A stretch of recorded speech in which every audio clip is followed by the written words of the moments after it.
Hello and welcome to this edition of GCS Today here on Channel 21, the program that brings you news and information about Gaston County schools. I'm Todd Hagans. On today's edition, we talk about career and technical education. We meet a kindergarten teacher who is getting results, and we take a look at some of the excellent artwork created by our students. All of this on GCS Today. Joining me on GCS Today is Brett Buchanan. He is the Director of Career and Technical Education for Gaston County Schools. Welcome. Glad you're with us today. Thank you, Todd. We are talking about career and technical education, and some people may recognize it as vocational education, which it was called years ago. We refer to it now as career and technical education, or CTE. So tell us what's going on in CTE. We always have a lot of exciting things going on in CTE, but currently we are celebrating National CTE Month. So we are highlighting that by showcasing pictures on our Twitter feed to allow the public to see what we do that's exciting in all of our CTE classrooms. And really, over the past couple of years in Gaston County Schools, we have made a push to really focus a lot of attention on career and technical education. Why is that important? It's important to allow students to see not only the theories and concepts they learn in school, but how they apply to careers. And they also gain some technical skill sets needed to further their ability to attain a career once they leave the school. And we want our students to learn in school, obviously. We want them to graduate, but we want them to go on to college or to a career. And so we realize that not all students will go to college. So that's why career and technical education is so important. Yes, sir. And you really have some great opportunities in career and technical education. When children take classes in our schools, what type of classes are they taking? They can take exploratory classes all the way down to technical classes that are very specific that will allow them to obtain an actual certification that is recognized and required by industry. And what are some of those classes? Some of those will be National Construction for Center Education for Research, NCCER, OSHA 10-hour safety, our CNA Nursing Fundamentals, EMT, and fire safety courses all have associated technical certificates that are required in industry.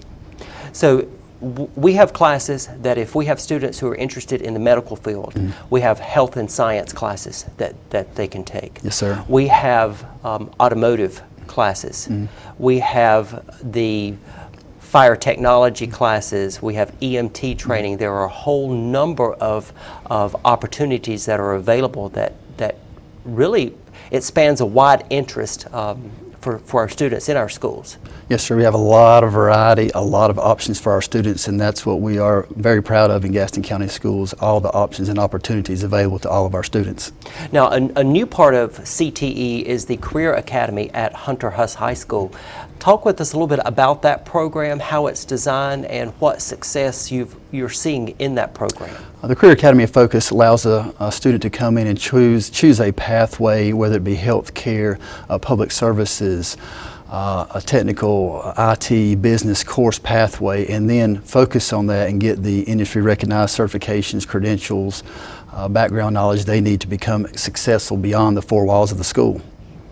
Yeah, we've seen some great success through that Career Academy already at Hunter Huss. There's a lot of excitement at Hunter Huss right now around the Career Academy. Now, there are some specific programs in career and technical education that are important, one being the Manufacturing Career Expo, and we also have Educators in the Workplace and Students at Work, and those are programs that are in sponsorship partnership with the Gaston Regional Chamber. Talk with us a little bit about the Manufacturing Career Expo. The Manufacturing Career Expo, it's a real collaboration between the community and local businesses and then students and parents. It allows students and parents to visit with, speak, and learn from local businesses about the opportunities they have available to students right in Gaston County.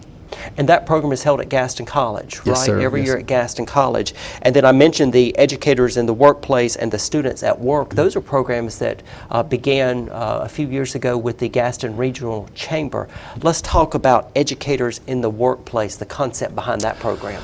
It's really a great concept. It allows our educators to get firsthand experience and knowledge about what is available in the workforce. They tour for a week, local business and industry, speak to presidents, CEOs, HR directors, and learn with firsthand knowledge what's available in Gaston County business-wise. Then they take that firsthand knowledge and teach their students with it.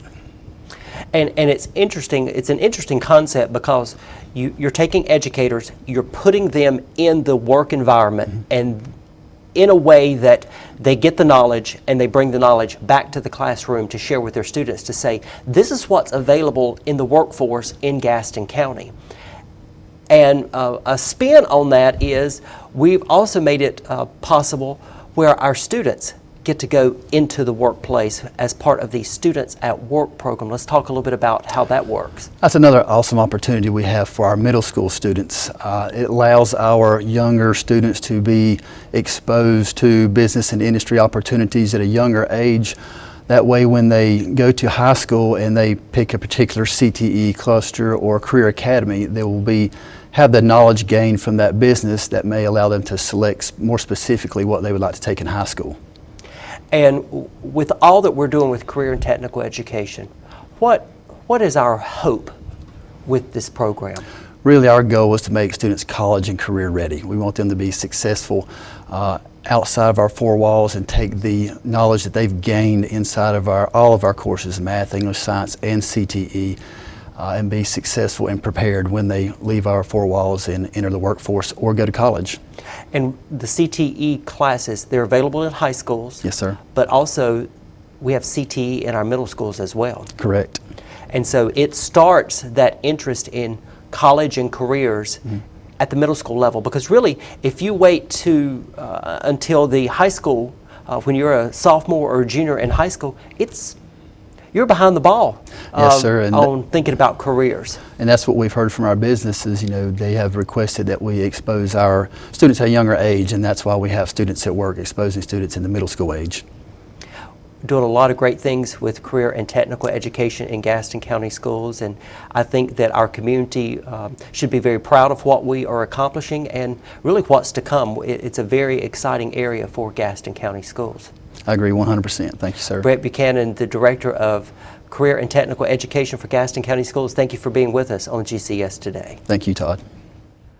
Stay with us. We'll be right back here on Channel 21.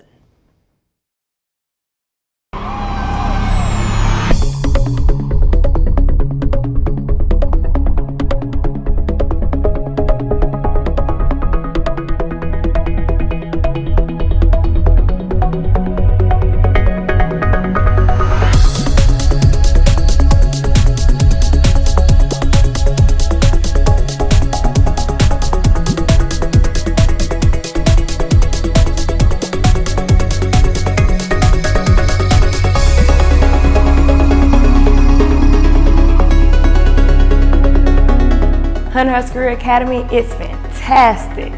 It's like being part of a family. It's just a great place to be, just great. You need to check it out.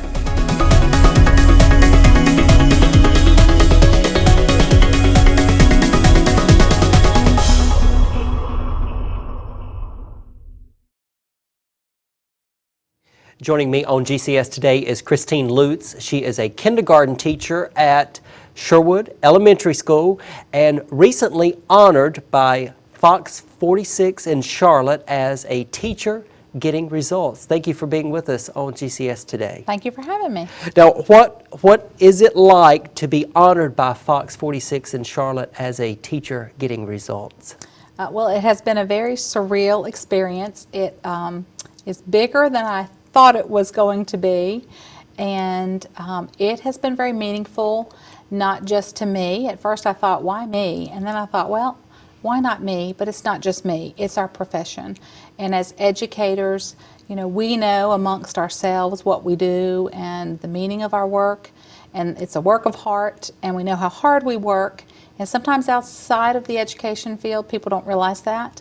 But to be spotlighted in that way just made others see that it's such a valuable profession. And so I'm glad they brought attention to our field of education. Now, several weeks ago, they came over to visit in your classroom, and they did a segment that aired on their 10 o'clock newscast, and then the following morning, they invited you over, and you were on their morning show. What was that experience like? That was really interesting. I had never been in a television studio, so to see how all that works was very interesting. It was very humbling to be chosen, and I feel like I'm a spokesperson for many because our school and our county has so many talented teachers. It could have been any number of teachers, so I just hope that I did all of us proud. Now, you have kindergartners. What makes your classroom special? The children, obviously. They come every day with a love for learning, with smiles, with joy in their heart. They're excited. They're just like a new box to open every day.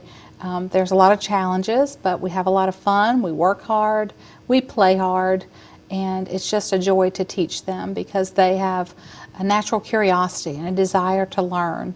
And they're just little sponges, and they soak it up, and it's just a wonderful thing to see every day. Now, you have a Friday tradition in your class before the children go home. Tell us about that. I started that this year doing the happy dance. It's this, the happy song, and we pull it up with the Minions version. And it's just our time of day when we just kind of cut loose, and it's just pure fun and joy and silly, and we dance and show off our moves. I want the children to know that happiness is a choice, and no matter what type of day they've had, no matter what's going on, if it's been a stressful week, testing week, if they're tired, if they're not feeling well, I just want them to have a few minutes just to be happy. I want them to realize that, over the weekend while we are apart, that they're still thought about, that they're loved, that they're missed. I want them to be happy all weekend long and look forward to coming back to school. I also, usually we invite a guest dancer in, so it's someone from around the school. We've had itinerant teachers, support staff, other grade level teachers, and so they come in, and they don't know why they're coming in. Our administrators have come in, and so they're a little surprised. Now they kind of know what's going on, but at the beginning they did not know. So they would come in, and they would just start moving with us, and you would just see the smile on their face. And so I want the kids to realize that what they do has an effect on others, and that when they make others happy, that those people will go out and share their joy, and it will just multiply. So a pay it forward kind of message. Now, I know that you had the news anchor that came to your classroom. She was part of the happy dance as well. You made a good point during the interviews with the TV station that you want students to be happy, but also happy about school, and a message that you teach them to at a very young age, that school is a happy place, that you hope that message carries through on to middle school and to high school. Yes, I think it's really important for our kids today. They live in a very different world, and they get a lot of messages, and I want it to be very clear to them that school is a place where they are safe, where they are loved, where they can be happy, that they are supported, that there's many people outside of our classroom that care about them and want the best for them. I want them to realize from this very early age, their first experience with school, that this is a place they want to be. What do you love about teaching? The children, again, number one. The biggest thing I love is just seeing them grow from where they come in. And yesterday on the news page had spoke about all the different levels. And I was really impressed that she realized that. A lot of people don't. When they come to us in kindergarten, there are so many different abilities and experiences they've had prior to that puts them at so many different places. And it's a real challenge to meet every one of them where they are and move them forward. So it's constantly coming up with new tricks and figuring out how to help this one and that one, and lots of change. But at the end of the day, and then at the end of the month, and at the end of the year, just seeing how they've bloomed, it's a wonderful feeling. It is very obvious that you are getting results in your classroom at Sherwood Elementary School. We congratulate you on being recognized by Channel 46 in Charlotte, and we appreciate everything you do for your students and for us here in Gaston County Schools, and we appreciate you being here on today's edition of GCS Today. Well, thank you. It was a pleasure to be here. Coming up, we take a look at some of the outstanding artwork created by our high school students. You're watching GCS Today here on Channel 21. Hey, you. Yeah, you. Getting that college education? What are you gonna do? Graduate and take some office job? Be like everybody else? Or will you dare do something different? Like, be a teacher. You could be my teacher. You got the skills. The smarts? Yes, you. You could be the teacher I never forget. That'd be cool. Does that corporate job even have recess? What are you gonna make of yourself? What are you going to make of me?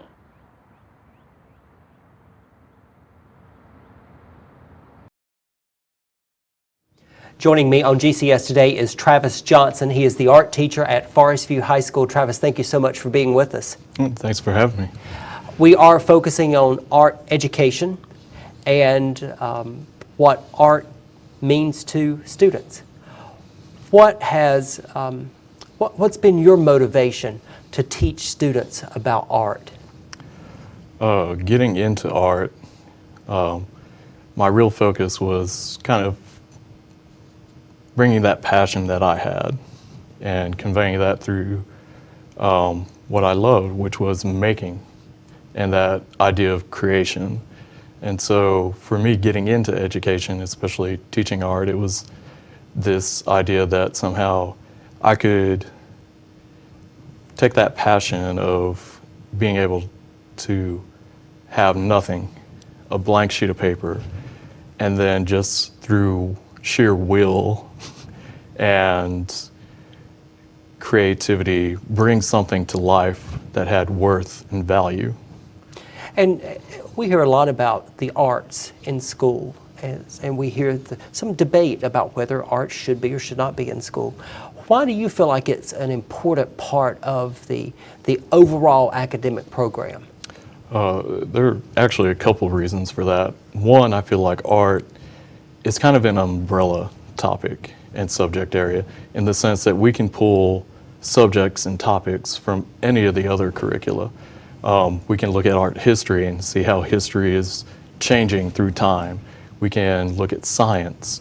We can look at cultures and see how those cultural influences are reflected through art.